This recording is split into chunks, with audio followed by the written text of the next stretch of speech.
Hi everybody, it's Alexia back today with another video.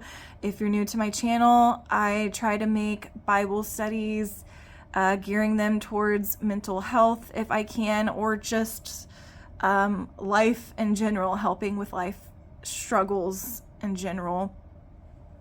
And today I wanted to do a video on anger. That's been a problem of mine with my anxiety and depression. I feel like when you have anxiety, at least for me, at least with my anxiety, I tend to have like mini outbursts, or I get irritated quickly with my friends and family and partner maybe. And it's not okay. I don't condone it. I think sometimes I just feel not understood, and other people don't know what it is you're going through. They don't know how you're feeling. They don't know what you go through every day. So it's important to have grace with them, and that is something I try to remember every time I get in that kind of headspace. Like, even if someone does have anxiety and depression like you, they could experience it in a total different way. So it's important to kind of have patience and not get upset with them if they're saying the wrong things. Just give them some grace. They don't know what you're going through. They don't know how you feel. They don't know why you do the things you do. And they might not ever. And that's okay. Just have grace and compassion with them. They're probably doing their best in most cases. So the reason I wanted to make this video is because I feel like it could help other people's. So this video is going to be geared towards how to combat anger in a biblical way. So I've compiled a few different verses. The first one is going to be James chapter 1, verses 19 through 20. And I have it right here. It says, "My dear brothers and sisters, understand this. Everyone should be quick to listen, slow to speak, and slow to anger. For human anger does not accomplish God's righteousness." So I have a few points written about this. I wrote points out on my little corgi notepad. So for this verse, the first kind of point I made was, wait to form an opinion until you've heard the whole story. Because how many times have you or I gotten real heated about something yet before having all the facts? And then you kind of feel a bit foolish afterwards, because it's like, wow, if I just would have sat with that for a second, reflected on it for a second, I could have avoided this kind of embarrassment. I kind of had a situation like that this morning where I heard something and I just got heated, and I said something kind of unkind. And, well, not kind of, it was unkind. And first of all, you should never react like that. But second of all, it was a circumstance where it was fine. It was a misunderstanding. And I shouldn't have reacted like that. Luckily, I only reacted like that talking to my partner about the situation. So I didn't say this to anyone directly, but I thought it, and that's enough for me to feel really bad and regretful about it. And I want to be honest with you guys. I'm not perfect. Everyone goes through this. I'm not by any means saying I'm just a constant hateful person, but we all have our moments. So the second point I made was, don't blurt out everything that comes to mind. And that's kind of what I was doing with my partner. I was venting to him about the situation and not speaking the kindest words about the situation, about the person in the situation. And even though it was only him involved in that conversation, I still feel regretful. I had to pray about it afterwards. I had to ask for more patience in my prayer, and it's not something I'm proud of. And I feel like I definitely could have meditated on this verse beforehand and felt a little better about the situation. So what we're taking away from that, this verse is kind of cut and clear. Not much to translate, but just be quick to listen and slow to speak and slow to anger. Meditate on what it is first, think it through, and then respond in a respectful, calm manner because you've had time to think about it. Sometimes it's the opposite. Sometimes you've thought about it and it's caused you to stew more. But think about it for longer in that case and try to think about it from every aspect. The next verse I have to talk about.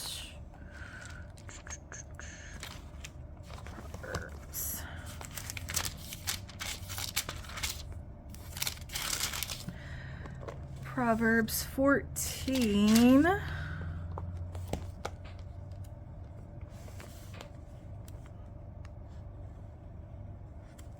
Okay.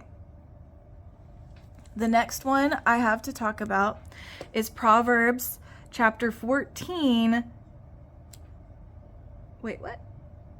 Oh. I was I was calling out the wrong verses. This is why I write things down, people. Okay. Proverbs chapter 14, verse 29 is the next one I wanted to talk about. Oh, you can't even see it. Sorry about that. See, I'm not a very good video maker. So here we go. A patient person shows great understanding, but a quick-tempered one promotes foolishness. So kind of going with what I was speaking about with my situation this morning, feeling incredibly foolish afterwards because I wasn't being patient. So I have a couple notes written about this verse too. It's just be patient and thoughtful in your response. Again, basically going over what I went over with James about being, quick to listen, slow to speak, slow to anger, kind of the same thing. These are just a few verses you can meditate on, excuse me, when you're in the midst of feeling that anger. Just to remind you, just think it through. Even if you're in the right with the situation, still respond with compassion because that's important to do. Because if you are acting in a manner that is not very kind, not very patient, if you're what we call in the world today acting like a Karen over a situation, and I'm sorry to any Karens, I didn't mean to offend you just now. That's just the word that people have come to call people who maybe aren't so patient with others. Where was I going with that?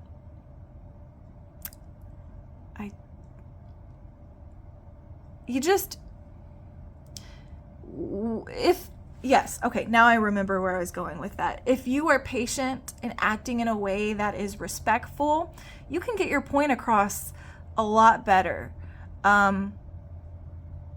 We see videos of people today who are hot-tempered, reacting negatively, causing a scene, and they're not getting their point across very well. Even if you feel justified in why you're upset, you're still not getting your point across very well, and no one's going to give you the time of day to explain it either because you're being mean about it. So that's why being patient and not quick-tempered is good, because if you're being quick-tempered, you're really not going to get your thoughts across very well. And again, I want to apologize for anyone named Karen. I wasn't calling you out specifically, but as we all know, that is the term coined for people acting in a manner that's not the best lately. Okay. The next verse I wanted to speak about was... Sorry, I'm not great with knowing where things are yet. So I still have to see what pages they're on.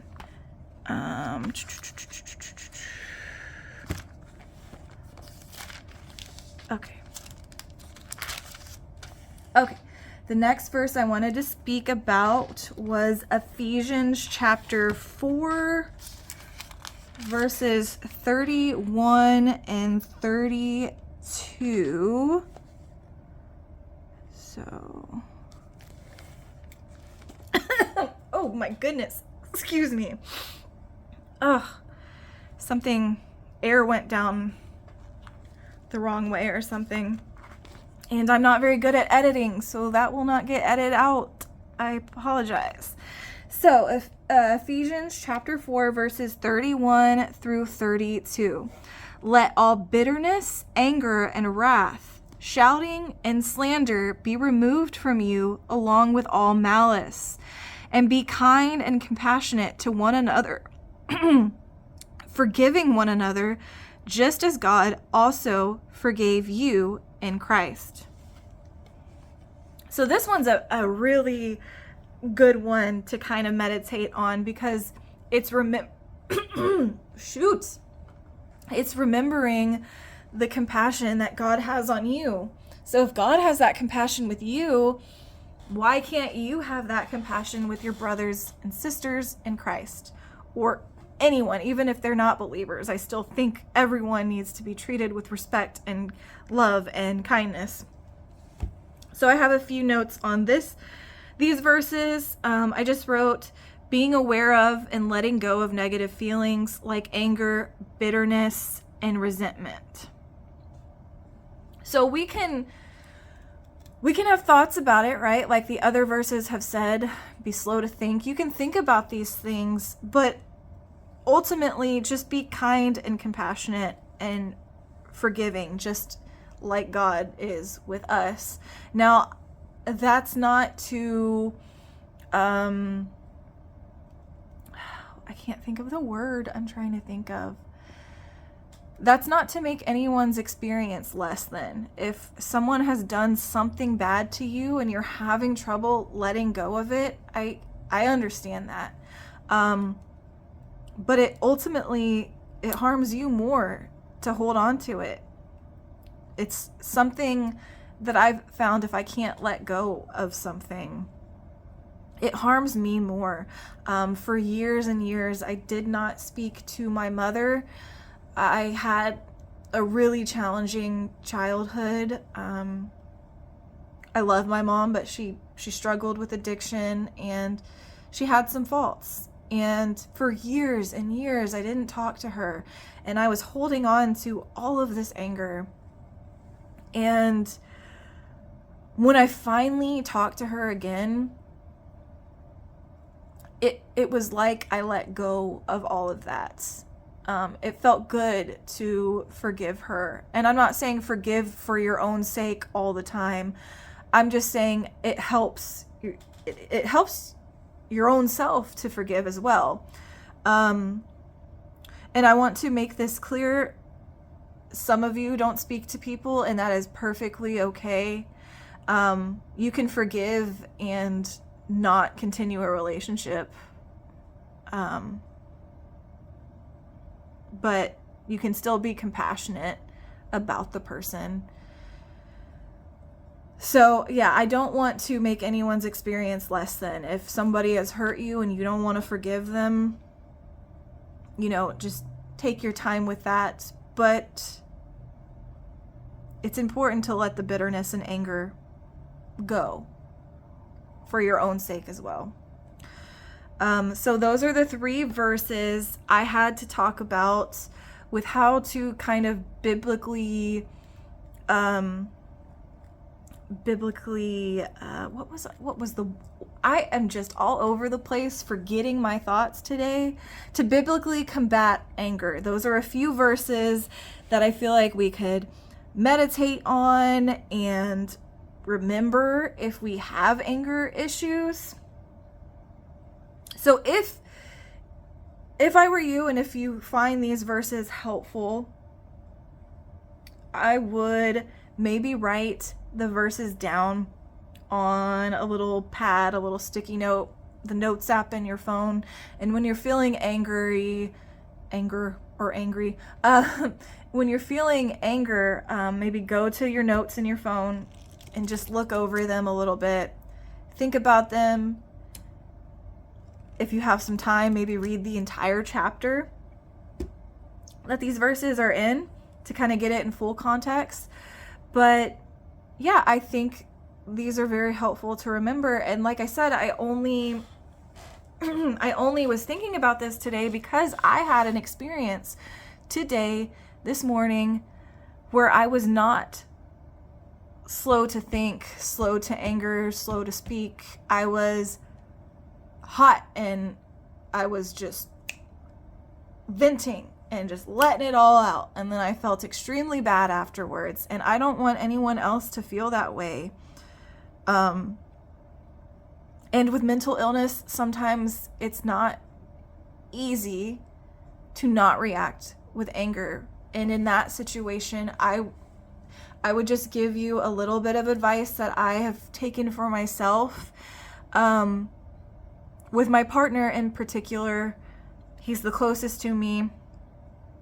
So sometimes I will get angry with him and kind of have little irritable outbursts. And not all, but most of the time after I get that out, anger feels good to let out, but you don't feel good after the fact. After I get that out, I'll go to him and say, I am so sorry I reacted in that way. This is how I was feeling and why I reacted in that way, and it's not okay, but I just want to apologize and just let you know right away. So we are not perfect. We are going to have moments where we fail or aren't the nicest, aren't the kindest. I think acknowledging it, apologizing for it, and trying to change your actions after going forward are the most important steps. So don't feel too down on yourself. Just acknowledge it and learn from it. And that is what this video is kind of about, because I don't want anyone to feel the way I felt this morning. It wasn't a crazy situation. It wasn't super important. It wasn't something that blew my life up, but it was just a thought I had after of like, man, why didn't I just take a second to think about it and calm down? You can defend yourself against a wrongful accusation or whatever it is, but do so with compassion and think about it first so you don't respond in an angry manner. So, okay, I hope you got something out of this video. I just want to have a quick disclaimer. I am not an expert in mental health. I am not an expert in the Bible. I'm just doing my best and hoping it'll help somebody else in the process. So I hope you guys have a great rest of your week, and God bless.